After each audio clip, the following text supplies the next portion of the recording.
Chapter 2. He shouldn't be here. He knew it. But he seemed incapable of keeping his feet from crossing the threshold into the dimly lit bar. No one even looked up as Tucker pulled the door open, even with the gust of cold air that ushered him in. Snow would hit their town soon. He could smell it when the wind blew, that cold, crisp scent that made plants curl up their roots and sink lower in the soil.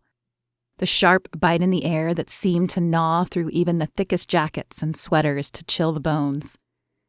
Snow didn't come often to Texas, especially not central Texas where the town of Southlake nestled between Keller and Grapevine.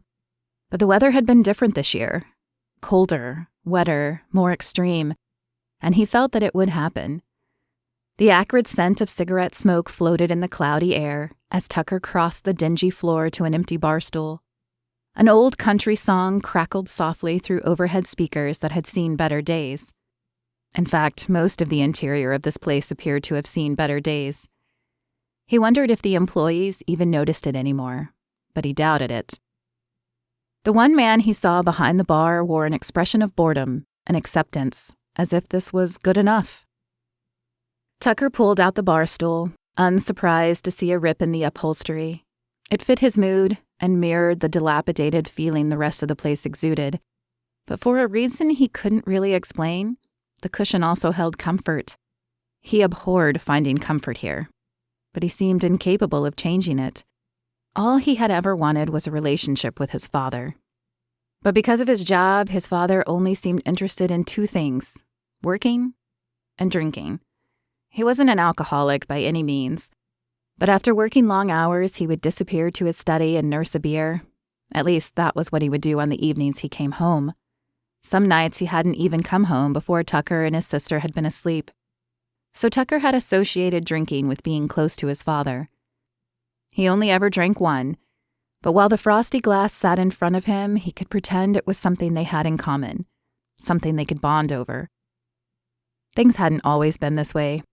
Tucker could remember a time when his father came home before dinner in the evenings, when he would scoop up Tucker and his younger sister and carry them around the living room under his arms like an airplane, when he would circle his arms around his wife's waist and kiss her neck as she tried to cook dinner, and she would playfully shoo him off.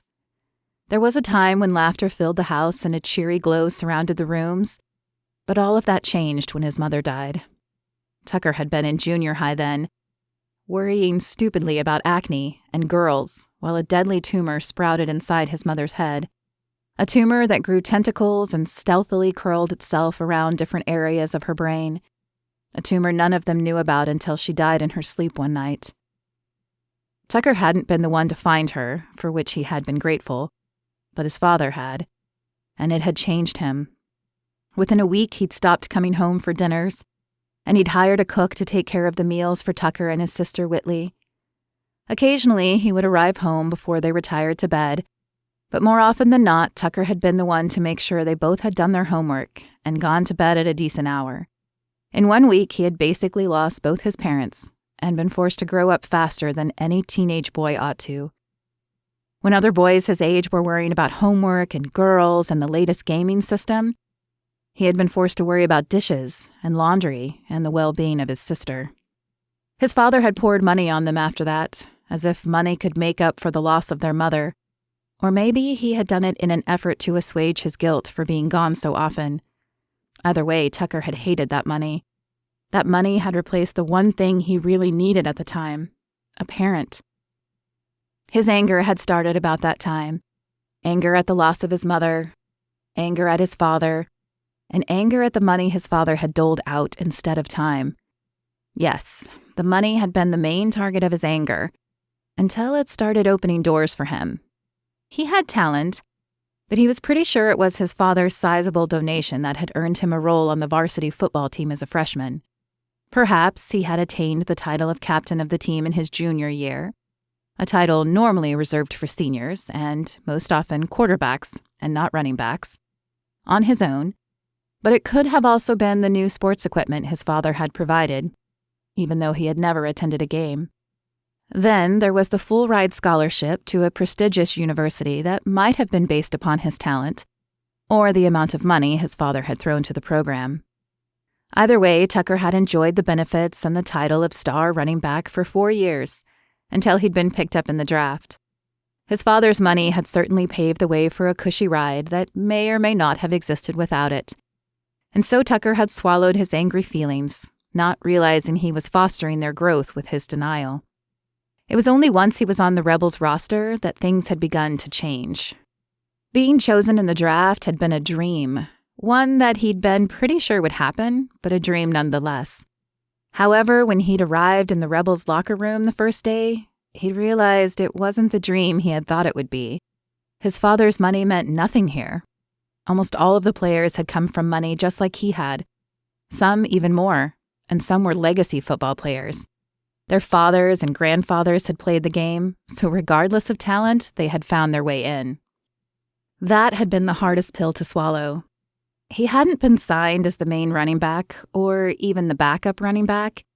Instead, as a backup to the backup running back, he rarely got the chance to play in games. But he'd been sure once they saw his talent that would change. Except the Rebels had traded him before he could prove himself. And now he was playing for a team who just couldn't seem to get their act together. And it was frustrating. "Hey, you're Tucker Jackson, aren't you?" Tucker glanced up at the man who belonged to the voice. He sat a bar stool over and looked out of place in his expensive suit. Clearly a man who normally appeared well put together, he had obviously been served one too many, as his voice held the slur of inebriation, and red splotches dotted his face. "No, man, you've got the wrong guy." Normally he enjoyed being recognized, even signing autographs for fans, though some players hated it. But today he just wanted to nurse his wounded ego and dwell in the past. "Yeah, you are." The man stood, swayed on his feet momentarily, and then grabbed the bar to steady himself. His dress shirt hung out of his pants on one side and held the stain of whatever he'd eaten most recently. Still, he looked like a man who had money, or wanted people to think he did. "You cost me $1,000 today." Oh, great. This he definitely didn't need. He knew people bet on sporting events even though it was illegal, but he'd never met anyone who actually did. Tucker imagined this man would be buying his beer had they won the game, but since they hadn't, well, the man might be unsteady on his feet, but he looked solid and like an angry bull about to charge. Even as inebriated as he was, he might still be able to do some damage to Tucker, damage that could keep him from playing in the next game. "Look, man, I'm sorry you lost money, but betting on football is illegal." Tucker kept his voice neutral as he spoke and then returned his gaze to his drink. He hoped the man would take the hint and leave him alone. Unfortunately, either the man was stubborn or his good sense was clouded by liquor. Perhaps it was a combination of both. An angry snort came out of the man's mouth and he shoved a pudgy finger in Tucker's face. "It wouldn't be an issue if you hadn't lost the game. Who taught you how to carry the ball anyway, your sister?" Tucker tried to remain calm, but he'd never liked fingers shoved in his face, and he certainly didn't allow anyone to talk badly about his sister. He'd had to defend her all through school when her reaction to their mother's death had been to misbehave. Rumors had often circulated about her, and Tucker had squelched them one by one, usually through a nice payoff, but occasionally with his fists when the perpetrator refused to let up. Fighting had been frowned upon in high school, but it was even more taboo in pro football. A public fight could get you fined or suspended if anyone got hurt, not to mention jail time if assault charges were filed. "My sister is actually a pretty impressive running back," Tucker said in a last-ditch effort to defuse the man. Maybe he would take the joke and let it go. "Then maybe they should hire her and let you go," the man said as he pushed Tucker's shoulder. The touch broke the tenuous thread Tucker held on his anger. He slapped the man's hand away and jumped up from his bar stool so quickly that it fell to the floor behind him. The loud bang of metal on the hard floor halted the conversation around them, and Tucker felt the eyes of the strangers on him. His hand shook as he forced it to his side. He couldn't punch the man now. Not here, and certainly not with all these people watching. "I said let it go, man." Having already paid for his beer, Tucker turned to leave. Regret that he hadn't been able to finish the drink in peace circled him like a cloud. but it paled in comparison to the regret he would face if he got suspended. His body still burned with anger, and he hoped the cool outside air would calm him down, but he never got the chance to see. Before he was halfway to the door, the force of something or someone knocked into him from behind and sent him careening into a table before forcing him to the floor. His breath rushed out in one gust as his ribs collided first with the sharp edge of the table and then with the hard floor. Then he felt the pain as punches landed on his sides. He rolled over, unsurprised to see the drunk man bending over him, but determined not to let the man beat him to a pulp. When his fist came close again, Tucker grabbed it and pulled. The sudden shift sent the man collapsing to the floor beside him, and Tucker let his own fists fly. He only meant to incapacitate the man long enough to get out of the bar, but once the first punch landed, he couldn't seem to stop the next one, or the next. It was only the presence of an arm grabbing his and the pressure of a knee in his back forcing him to the floor that cleared his hazy red fog. "That's enough." The voice was deep and unfamiliar, and Tucker twisted his head to see who it belonged to. The lone bartender stared back at him. He hadn't appeared threatening, but Tucker could feel the man's strength as he pinned Tucker's arms behind his back. "It wasn't my fault. I tried to leave," Tucker said. "I know. I saw it happen. Still had to call the police, though. Have to report all fights that happen and file a report for the damages." Tucker scanned the area and saw a broken chair and an upended table. "I can cover the damages." "Sorry, it's the owner's rule, but I'll make sure they know you didn't start it." Tucker wasn't sure that would matter to the team. It might keep him from getting officially charged, but he doubted the coach would just let this slide, especially after his outburst at Blaine earlier. Defeated, Tucker relaxed and waited for the cops to arrive. But when the cold metal snapped around his wrist, he knew his worst fears had come true. As Shelby watched a kid on a bicycle ride by outside the window, her thoughts turned again to the center. What could she do to raise money and awareness? The annual Christmas party often helped, but it wasn't enough.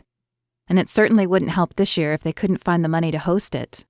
Could they do a fundraiser? Possibly, but what kind? It couldn't be anything that would cost the families of the kids, though. They were the ones struggling already. It would have to be something to reach the other members of the community, either the ones who had stopped coming, or perhaps those who didn't even have kids but could see the value of the place. The question was, what would that be? "Shelby, can you come set the table?" The voice of her mother calling from the kitchen pulled her away from her plotting. With a sigh, she rose from the couch and walked to the kitchen to grab plates and silverware. "Mom, do you know of any kind of fundraiser that would get the community involved in donating to the center?" Shelby asked as she pulled out the solid black plates they used for everyday occasions. Her mother owned china, beautiful china that she had been willed when Shelby's grandmother died, but she only pulled it out at Thanksgiving and Christmas. That gene of practicality had trickled into Shelby as well, although it had morphed. She saw no use for the china even at holiday dinners. Why have a set of plates you only used once or twice a year? In her modest apartment, she had only one set of plates and silverware, and they had been purchased on sale at Walmart. Of course, she also had no current need for china, not with being a single woman who ate most dinners at her parents' house. "Is money still an issue?" Shelby chuffed out a breath. When isn't it? The trampoline park stole most of our clients, and the ones we have left can't afford a rate increase. I haven't heard from the normal donors about the Christmas party yet, and at this point, I'm not even sure we'll have the money to have one. Her mother wasn't a businesswoman. She was a nurse. But she was still the smartest woman Shelby knew, and she often had ideas that no one else thought of. "I assume you're thinking larger than a bake sale." Shelby managed a slight chuckle as she pulled the silverware from the drawer and laid it on the top plate. "Yeah, I don't think baked goods are gonna pull the kind of money we need. What about a celebrity? Someone who would draw in a different crowd?" Her mother crossed to the island and retrieved a potholder from the drawer. "That's a great idea, but I don't know any celebrities. Kinsey might, though. She's much more outgoing, and maybe she has some connections. I could ask her tomorrow. What kind of celebrity are you thinking?" Her mother shrugged. "I'm not sure it matters. But isn't there a pro sports team housed around here somewhere? Shelby didn't watch sports, but it was her job to know the local businesses when she was canvassing for donations, and she knew there was a football team housed in Southlake. There is a pro football team, the Tornadoes, I think, but what would a football player do at the center? Her mother picked up one of the pots and led the way to the dining room. Well, he could talk to the kids about football, maybe teach them a few plays. Think of it like a learning clinic maybe, or a gym class. People could pay to work out with him and possibly get an autographed ball or something. Shelby's mother knew as much about football as Shelby did, but what she was saying made sense. The wheels began turning in her head. Yeah, that's a good idea. Even just having one of the players signing merchandise for a small fee would bring in some money. I'll call tomorrow and see if any of them would like to come out and help. Hopefully at least one of them has a good heart and some time, because I have nothing to offer them in return. Her mother set the pot on a heating pad in the middle of the table and turned to Shelby. You have your amazing smile and a heart for those kids. Any man should find that enough. Shelby knew her mother was just being an encouraging mother, but the words reminded her instead of how she was still single. She knew it was just that she hadn't found the right man yet, but that didn't make her heartache any less real, especially when it seemed like someone from her high school was getting engaged every week. Thanks, Mom.